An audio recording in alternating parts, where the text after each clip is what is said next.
Mon premier livre, qui est une bande dessinée, en fait, ça raconte mon parcours vers le véganisme qui s'est passé assez brusquement. En fait, au départ, comme je le raconte au tout début du livre, c'était une expérience que je pourrais décrire comme sensorielle que j'ai vécue en manipulant de la viande, en préparant un repas. Où j'ai senti un malaise, en fait. Et puis, suite à ça, j'ai eu besoin de me l'expliquer et de comprendre ce qui s'était passé.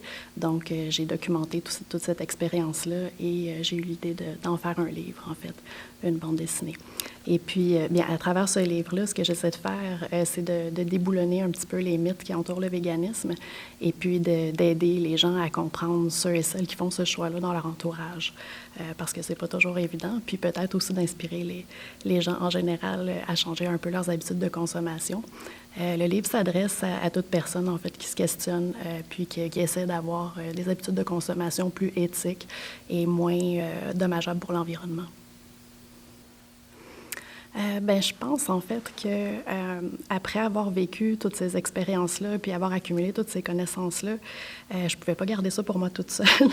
J'ai eu besoin de le partager avec mon entourage au départ proche, et puis ça a pris plus d'ampleur que je pensais, et puis tant mieux. J'espère en fait que ça va pouvoir avoir une résonance chez les gens.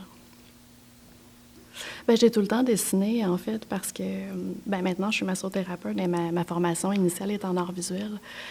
Donc, les arts, ça a tout le temps fait partie de ma vie, là.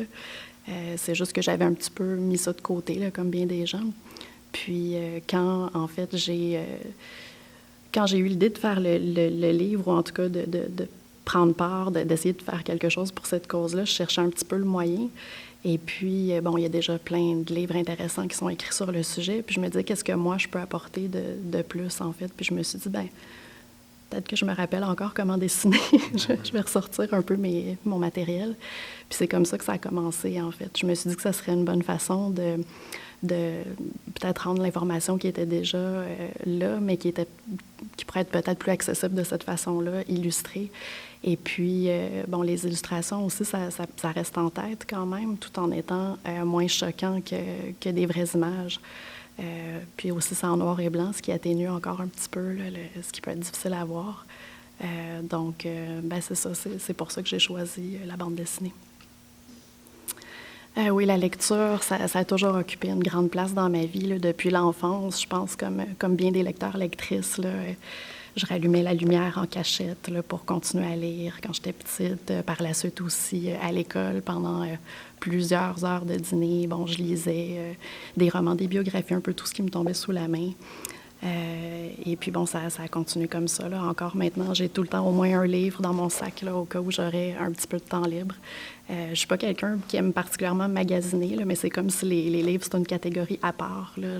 J'ai plus assez de place dans mes bibliothèques, j'ai des piles un peu partout, mais c'est comme ça. Bon, ça y est, je ressors mes vieux crayons et mes vieilles encres. J'espère que je me souviens encore comment dessiner. J'ai envie de vous raconter une histoire qui me tient vraiment à cœur. Je ne sais pas trop par où commencer.